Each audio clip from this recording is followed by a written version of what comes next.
हम सभी बड़ा भाग्योदयन बहु जन्म समर्जित। कई जन्मों का जब हमारा भाग्य फलित होता है तो मुझे भागवत भगवान की कृपा प्राप्त होती है।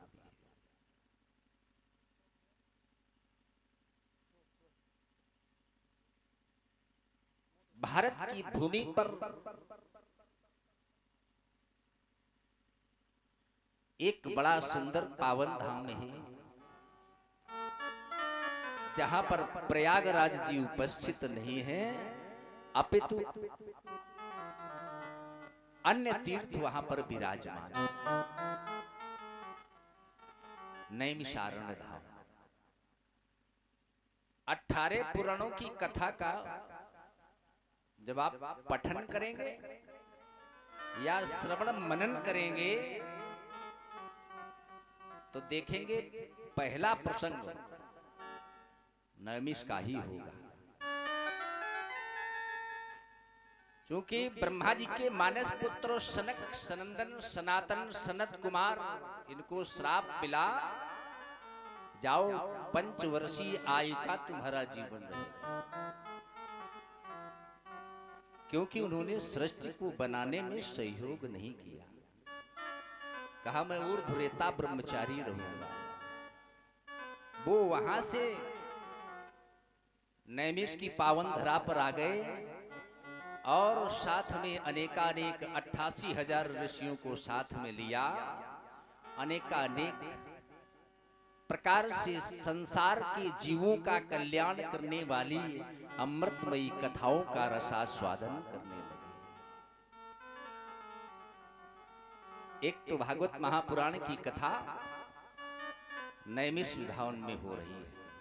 सूत जी महाराज जी श्रवण करा।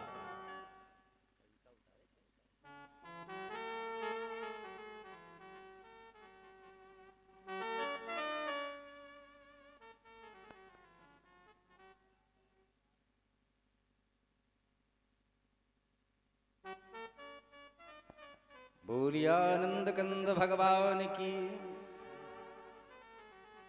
उधर भक्ति ज्ञान वैराग्य को नारद जी ने श्रीमद् भागवत महाकथा का श्रवण कराया है।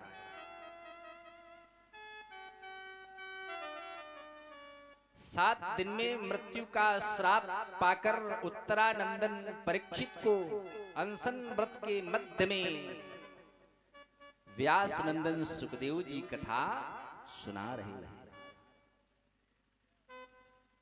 और मैत्री विदुर जी का भी संवाद चल रहा है।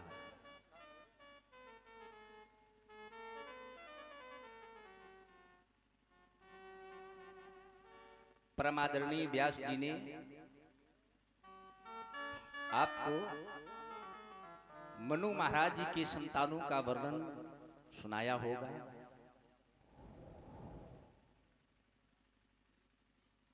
दो पुत्रों की कथा सुनाई होगी, 3 कन्याओं का प्रसंग सुनाया है। तो पहले के वंश का वर्णन कर रहे होंगे उत्तानपाद जी का वंश, जिनके यहां ध्रुव जी महाराज आए। अब पहले के नामों में अब के नामों में बहुत बड़ा अंतर है। अब ध्रुव शब्द का कुछ ना कुछ तो अर्थ है ही, लेकिन आज के नामों का हमें लगता कोई अर्थ नहीं है। ध्रुव माने होता है सत्य, जो अटल है।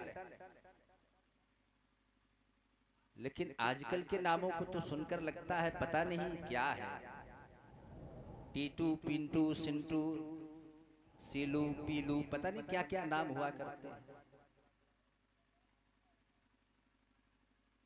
क्यों? जब हमारे पूर्वज धार्मिक होते हैं, हमारे गुरुदेव के द्वारा, हमारे आचार्य जी के द्वारा जब मेरा नामकरण संस्कार होता है तो उस नाम का कुछ अर्थ होता है और नाम के आधार पर जीवन भी आधारित हो जाया करता है। लेकिन आजकल के नाम के आधार पर जीवन आधारित है ही नहीं। मैंने देखा है कि वो बेचारे इतने सुंदर हैं, इतने स्वरूपवान हैं, गोरे हैं, और जब उनका नाम पता किया तो नाम पता चला इनका नाम कल्लू है।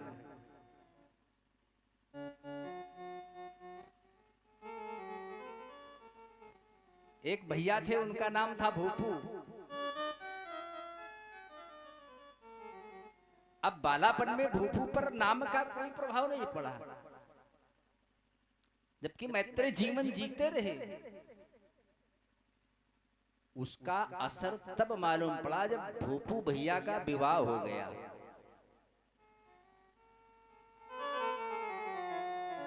जब उनकी धर्म पत्नी घर में आई, घटना कब घटी ये जरूरी नहीं है कि संदीप भैया के विवाह में सभी लोग गए हों।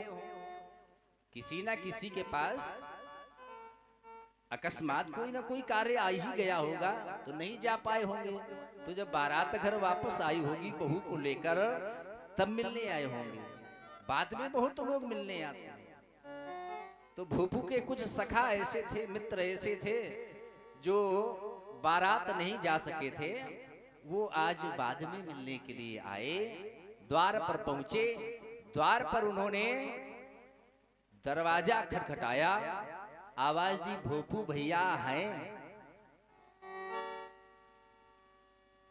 तो नव विवाहिता ने सोचा हमारा कोई पड़ोसी है, और अब मेरा जीवन इस घर से, देखा जाए तो वास्तव में मेरा घर तो यही है। इसको किसी वस्तु की आवश्यकता है, इसलिए आवाज लगा रहा है। हमें आज से ही व्यवहारिक जीवन जीना चाहिए। द्वार पर आई, पूछा भैया क्या चाहिए? तो फिर उसने कहा भोपू है। उस बहन के मायके में भोपू कहा जाता था जिसे धान नहीं कूटी जाती है। हालां अब वो धान कूटने वाला नहीं रहा, अब इतना बड़ा वाला है। जब शादी विवाह में जाओ तो इतना बड़ा मिलता है, उसको जेब में डाल लीजिएगा। उसे मूसल शायद कहते हैं, यहाँ भी वही कहते हैं। हाँ, उस बहन के मायके में उसे मूसल कहा जाता था, भोपू। उसने सोचा मेरा पड़ोसी है, धान से चावल निकालने होंगे तो इसको दे देती हैं, क्योंकि कल हमें अगर कोई वस्तु की आवश्यकता पड़ी तो मुझे भी मिल जाएगा। वो किवाड़ की आड़ से, दरवाजे के परोक्ष से मूसल ऐसे दिखाया, कहा ले लो भैया, लेकिन हम आपको जानती नहीं हैं, शाम तक दे देना। वो आएंगे पूछेंगे तो हम क्या बताएंगे कि कौन ले गया है। तो उसने कहा भाभी जी हमें ये नहीं चाहिए, हमें वो चाहिए जो शाम को आएंगे। कहा कौन? कहा भोपू भैया, हम उनके बहुत अच्छे वाले मित्र हैं, और हमसे हमारे पास थोड़ा काम आ गया था, जिसलिए मैं उनके बारात नहीं जा सका था। आज मैं कार्य से निवृत्ति हो ले चुका हूँ, इसलिए मैं भोपू भैया से मिलने आया हूँ। उन्होंने कहा भैया अब यह नहीं, शाम को आएंगे, आप शाम को आइएगा। अब वो नव विवाहिता, उसने अपना रूप बनाया, बड़ा क्रोधित तो हो गई। अरे मैंने सुना था जिसका नाम बहुत अच्छा होगा तो उसका काम अच्छा होता, मैंने ऐसा सुना था कि जिसका नाम अच्छा उसका काम अच्छा। लेकिन इनका नाम तो ऐसा है, जब मैं वापस अपने मायके जाऊंगी मेरी सखियां पूछेंगी बहना तुम्हारे पतिदेव का क्या नाम है, तो मैं क्या नाम बताऊंगी? अरे सबको लगता है, देखो लक्ष्मी जी के पति का क्या नाम? विष्णु जी, कितना सुंदर नाम, विष्णु जी भी कितने सुंदर। अरे मेरे पति देव इतने सुंदर, फिर नाम ऐसा क्यों रखा गया?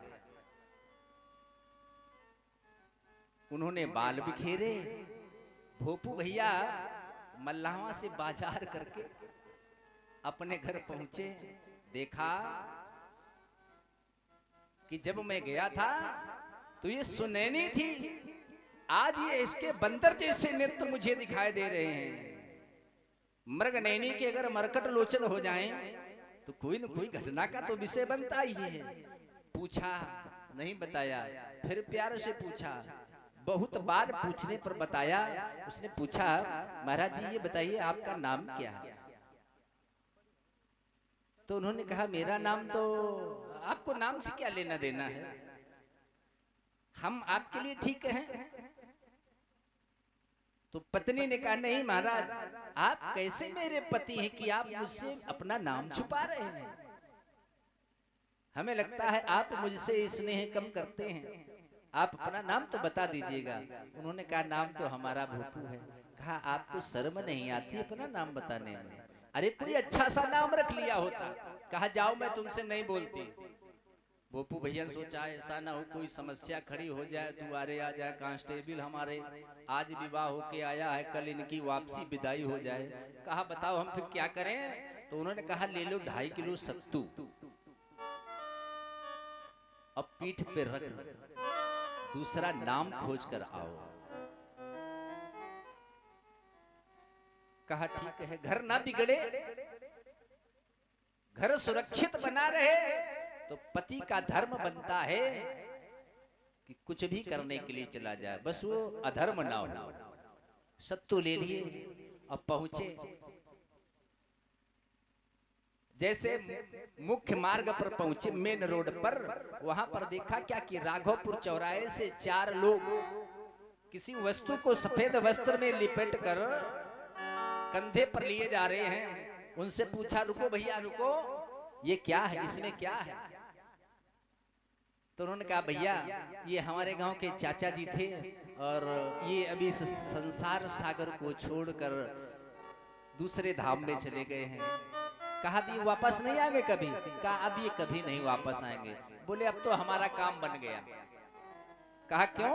बोले जो अब दोबारा वापस आने वाला नहीं है, इसका नाम खाली रहेगा तो हम इसी का नाम रख लेते हैं। और थोड़ा प्रेम से पूछा, कहा भैया ये बताओ, ये जो आपके गांव के चाचा जी थे जिनको आपने अपने कंधे पर बिठा लिटा रखा है, इनका नाम क्या था? बोले नाम इनका था अमरपाल।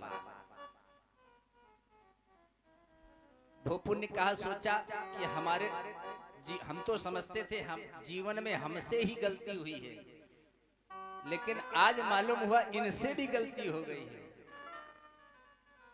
कहा ये भी नाम नहीं रखेंगे, नाम अमरपाल, और ये बेचारे मरे जा रहे हैं, ऐसे नाम का क्या करना। अब बढ़े मल्लामा की तरफ। जैसे पहुंचे कुछ दूर तो देखा क्या कि एक नवयुवक हाथ में पात्र लिए है, द्वार द्वार जाता है और कहता है माता भिक्षाम्ये देहि, माता भिक्षाम्ये देहि। उसको देखकर ऐसा लगा कि हमारे उत्तर प्रदेश का नहीं है। जैसे नेपाल के लोग नहीं होते, देखने में ही कुछ समझ में आ जाते हैं ना। अपने उत्तर प्रदेश जैसा है नहीं कोई प्रदेश, अपने भारत देश जैसा कोई देश है ही नहीं। कहीं लोग ज्यादा पक गए, ज्यादा आग हो गई तो काले पड़ गए, कहीं आग कम बनी रही तो वो बेचारे सेवरे रह गए। लेकिन जितनी आग चाहिए कलश के लिए, कलश को पकाने के लिए, उतनी आग तो उत्तर प्रदेश और भारत में मिलेगी। जितना कलश पकना चाहिए, जो उसका रंग होना चाहिए, वास्तव में जो मनुष्य का रंग होना चाहिए वही है। किसी का देवताओं का रंग हो गया तो किसी का दैत्यों का हो गया। जान लिया कि हमारे प्रदेश का नहीं है। कहा भैया कितने दिन रुकोगे यहाँ, कब से आए हो? बोले भैया 4 महीने के लिए आए थे, अब 2-4 दिन बचे हैं, ये कुंभ पूरा हो जाए फिर हम चले जाएंगे। तो कहा भैया ठीक है, फिर वापस कब आओगे? बोले पता नहीं, आए आए ना आए। तो बोले आपका नाम क्या है? बोले नाम हमारा धनपति है। कहा भैया तुमको शर्म नहीं आती है? कम से कम अपने नाम की लाज को बचा लिया होता, नाम धनपति मांग रहे हो, भीख। कहा ये भी नाम नहीं रखेंगे। आधे सत्तू फेंक दिए। अब आधे सत्तू लेकर पहुंचे कहां? मल्लावा की बाजार। और वहां देखा एक बाजार में एक वृक्ष की शाखा से किसी पशु को बांधकर उसकी हत्या की जा रही है, और दुकान पे लिखा था अमुक नाम अमुक अमुक। पूछा भैया रुको रुको, रोका, क्या कर रहे हो? तो कहा भैया कितना चाहिए ये बताओ, अभी बिल्कुल तुरंत कहा कितना चाहिए। कहा नहीं नाम। बोले नाम से क्या करोगे? देखो इसका रजिस्ट्रेशन है, आपको कोई छेड़ने वाला नहीं है। ये हमारे बाबा के पिताजी भी यही काम करते थे, उन्हीं की दुकान है। बाबा भी करते रहे, पिताजी भी करते करते मर गए, और मैं भी 45 साल का हो गया यही करते करते। आपको कोई समस्या नहीं होगी, बताइए कितना चाहिए आपको? कहा नहीं भैया नाम बता दीजिए, क्या तुम्हारा नाम है? बोले नाम से ही अगर काम रखते हो तो नाम तो हमारा दयाराम है, अब बताओ कितना चाहिए? वो भैया ने उतारे सारे सत्तू वहीं पर फेंक दिए और कहने लगे, अमरपाल थी मरी गई और वे धनपति मांगे भीख, और ये दयाराम हत्या करे ताते भोपुई।